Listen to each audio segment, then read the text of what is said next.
based on what happened, on the first, a week prior, and how quickly that spread, now with the winds and the wind warnings we had being so strong, I just knew this was going to go fast. And I was hoping and praying, because, I lived in the middle of the street, that this would not happen to my house. And it's, oh my God.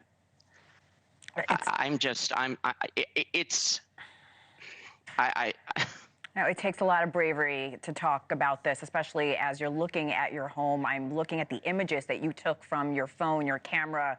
It's really just heart-wrenching. We do appreciate your time. You mentioned the fire on New Year's, that there was a fire near your home after a fireworks display. I want to ask, do you think this ties to the wildfires that started nearly a week later? I absolutely do.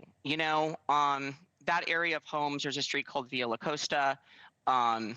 Behind there is the hiking trail. So it's a very hard to get to area, right? It's not a heavily trafficked area. It's like, you got to go up the mountain or, come through the backside. So I think that based on the size and the scale of the January 1st fire, even though it wasn't really represented, in the news as something big or known to a lot of people, I think it just reignited, or that, they didn't fully get it out. We're seeing right now, Henna, that there's hot spots in a lot of places that, we're still not able to get back to. So, and this is, 10 days later since it started. So yes, I know it's still going, but if there's still hot spots now, there could have been still hot spots then, right? Yeah. So I do think that this is just it just started going again. There's another resident. She described the help she received as the fires took her home. Here's what she said. I know that the firefighter there was busy, but it was not a lot of help. And it's really sad because everybody, I think they be paying a lot of taxes, a lot of pay for this and that, and as soon as we need help, nobody was here for helping us. And we're hearing that from a number of residents. Have you received any insight from fire investigators about why your home was affected while every other house was spared? And you're not alone here. We've seen that happen in many areas, but I wanted to pose a question to you. Well, I sent in a video to you, and I had edited a video that I also posted online. I happened to capture on my 15 security cameras surrounding my home the entire event. Fire Captain Don Rupright of the Los Angeles Fire Department, number 8136, is seen in my backyard looking at the fire in the backyard. He's then looking at my backyard camera. He's then seen leaving, not coming back. And 10 minutes later, what you're showing on the screen now, firefighters kind of came, there he is, Don Rupright, and he's going through and didn't call in any extra help. He's looking at a fire coming from my second story. It looks like there's smoke coming out from that image there in the corner of the street. You see him looking at the fire.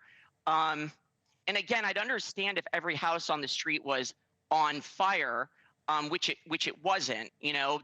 I was the only fire on that street. Any answers on why? Nope. No one, nothing right now. I mean, he's literally, you see him. It's almost spooky. He's looking right at it, and moments after that, about 10 minutes after that, you can hear the fire alarm going off. Not the smoke detectors, but the ring, the fire bell, which is what brings the sprinklers, out of the ceiling. So that flooded. Later on, there's flooding on the driveway. So there was water in the house. There's water in the hose that they used in the front of the front yard. So I don't know. I don't know why they just said, let's move on.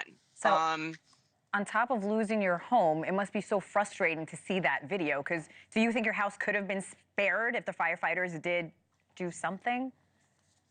I've been watching my surveillance cameras for the last 10 days. Okay. Over and over and over again.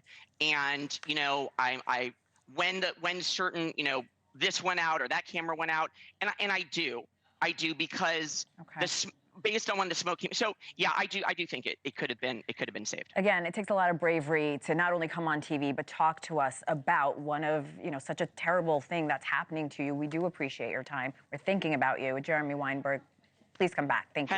Hannah, thank you so much. Of Thank course. you. Thanks for watching. Go to joinnn.com to find News Nation on your screen.